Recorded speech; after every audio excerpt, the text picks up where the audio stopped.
Today we're going to go over the law of consistency, John Maxwell's book on the 15 invaluable laws of growth.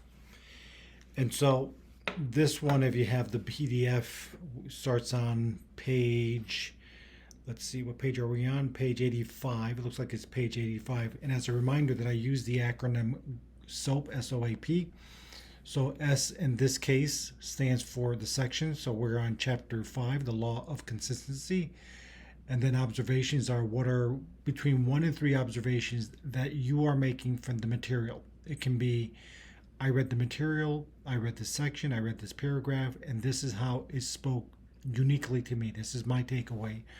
And it can also be an observation that you're making that's indirect, but as a result of the material. In other words, you read something and it reminded you of something else. You heard someone explain their comment, and somehow through intuition, you're getting a new interpretation. So I always think those are important. I always think you should write, especially those down, but share them with the group because sometimes you might say something that means something to someone else.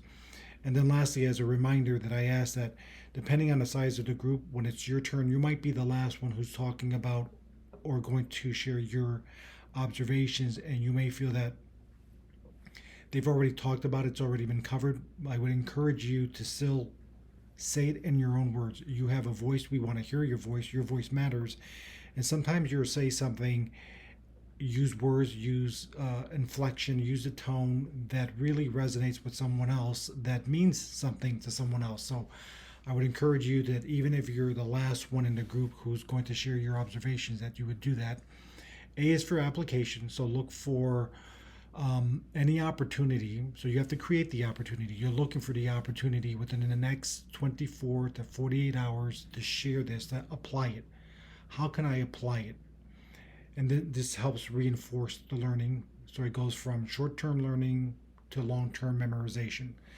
And then P is for paying it forward, passing it forward. I think that we have an obligation, somewhat compelling obligation, to pass this on to someone else. So ask yourself, who else do I know of that would benefit from the material? Who can I share this message with? Doesn't mean that you're sitting there and teaching them like a teacher type of scenario, but just simply sharing the wisdom, the knowledge that you're gaining from these lessons. And so my first observation is on page 86. So he's talking about, as I usually remind people, I've highlighted the section, I read the material, and so these are my takeaways. So he talks about, do you know, let me go back for a second. So it starts off with the law of consistency. Consistency. Motivation gets you going. Discipline keeps you growing. So the mistake that I find that people make is sometimes you're looking for motivation from an external source. That's nice. Sometimes it's helpful. Sometimes it works, but it doesn't work long time.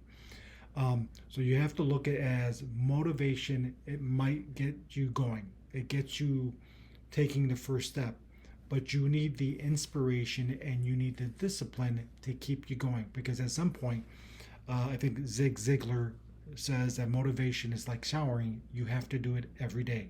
So motivation might work, but it doesn't last very long.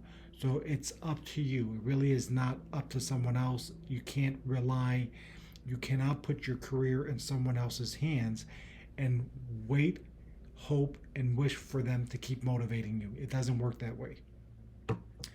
And so now I go to my first observation. So the first observation to talk about consistency.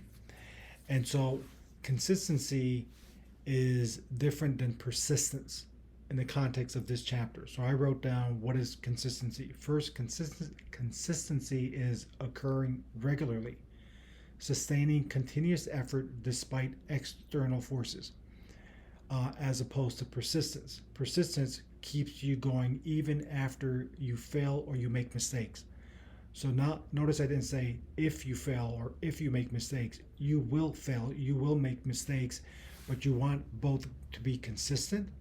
So this is, you're sustaining this effort, you're going and going and going, and you're continuing to make steps in the direction of your goal, But you also have to be persistent, and persistence means that as I take those steps forward, I'm going to make a mistake. I'm going to fail here and there. But when I make a mistake, does not mean that I'm a mistake. It means that I made a mistake. When I fail in my plan, doesn't mean that I'm a failure. It means that my plan failed, and I just have to go back, look at my plan again, and then figure out the next step, the next best step. When I talk about, sometimes when I hire people, I look at my 4 C's. Um, and so that's, competence, chemistry, consistency, and the way they collaborate. So those are things that are important to me. So it's neither talent or education or hard work alone that will make you successful. Those things are good to have, but they're not the secret to success.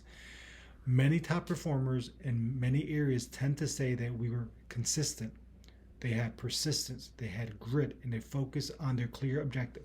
So you don't have to have the talent. You can have team members who have the talent, but you just have to be consistent. You got to just say, make a decision. This is where I am. This is where I'm going, and commit to your decision. You have to be consistent. And it doesn't mean that you take actions that are consistently wrong. You're modifying, you're evolving your plan, but the goal should not change. The goal should not be watered down because you failed or because your plan failed. The goal should be the goal. You just have to be willing to modify your plan, your approach. So these people often beat the competition by being consistent and willing to adjust when or as necessary the approach that they're taking, and not the goal. So that's my first observation. My second observation is on page 88. So he talks about start with the simple stuff. What is the number one mistake of first time gardeners? The same as that of many people who approach personal growth for the first time, attempting too much. And what is the result? It's discouragement. So you have to take baby steps. You have to just measure progress in ways that are going to keep you inspired, keep you motivated, keep you going. If you decide, for example, you want to lose weight and you start exercising, you change your diet, and all of a sudden at the end of week number 1, there's no discernible change in terms of the way you're measuring yourself, you're going to be discouraged. So if you decide to measure success as my goal was to lose 20 pounds or 20 kilos, and you didn't lose that after a few days, well, you took on something that's just too much. That's not a realistic result. It might be, how do I feel mentally? Do I feel happier? Do I feel better? Do I feel more motivated? Did one of my size in my shirts or my belt loop, did it feel like it's losing? Did I take other measurements? So you want to be careful that you're not setting some unrealistic goals that are unrealistic for a short amount of time. Overall, they'll be realistic, but for a short amount of time, they might be unrealistic. So my second takeaway here is that I'm always a big proponent of getting a coach or a mentor in the key areas of your life. So I don't believe you should have one coach. I think you should have multiple coaches. So it could be one for your career, it could be one for spirituals, it could be one for your health, it could be one for a specific talent. You want to learn to be a public speaker, you want to be creating videos, whatever it is. Get a coach who is doing and successfully doing what it is that you want to do. That's important. Don't just get any coach, don't just get any mentor, but find someone who is doing successfully what it is, the talent or skill that you want to have or develop over time. I always remind people that you're not trying to be someone else. You always want to be you, but you want to be the better version or the best version of yourself. Then I added a comment saying that always get one that charges a respectable fee. So I believe that you should have a coach that charges you something. And the reason for that is because in my personal experience and in my coaching and mentoring experience, you pay attention when you pay. So when it's coming out of your pocket, not your employer's pocket, but when it's coming out of your pocket, you pay a different level of attention because it is an investment. So this is one way, in my opinion, of you saying that you value yourself. that you take your personal growth seriously. Now, it doesn't mean that you can't have good or excellent coaches that do it for free. You can, but I'm looking at overall the big picture. Once you've had multiple coaches, at some point you're going to want to hire a coach. Now, I've hired many coaches. I've had some well-known, um, kind of what I would consider famous coaches. But I've also had coaches who are also fall in that category that just there wasn't a good connection between me and them. So sometimes you will make a financially it didn't work out. Sometimes even when I didn't pay for coach and I had one for a relatively a small fee, nominal fee or free, it doesn't work out. But that's fine. You know, that's part of the process. It doesn't mean that you quit. Doesn't mean that you give up. Just means that you try again. And that's why the way I've learned to navigate those waters is to have a very short beginning and end period with them. Short can be anywhere from 3 sessions, 6 sessions, 12 sessions, or a year session once a month. Um, so those are things to consider. And another big advantage of having a coach is that sometimes you want to develop a skill or habit that you don't have, and you have no belief in yourself at the moment. And so this is where they come in. You have to borrow from their belief because they're coming in from a higher level of awareness than yours. They see your potential. You don't see your potential. So just them breathing belief into you, encouraging you is enough to get you over that hump and to get you in a direction, moving in the direction that you want. So I think that, again, I'm a huge proponent of coaching and mentoring. And then my last takeaway for this chapter is he's talking about life goals are reached by setting annual goals. So you need to have goals. Annual goals are reached by reaching daily goals. Daily goals are reached by doing things you may be uncomfortable at first, but eventually they become habits. Habits are powerful things. Habits turn actions into attitudes and attitudes into lifestyle. So all those things resonate with me. All those things I truly believe. So you have to have personal and professional goals. I think this will help with work-life balance issues. I think this helps with depression, with stress, with being burnt out, because you're always moving in a direction of something that's bigger and greater than you, but it's helping you become bigger and greater.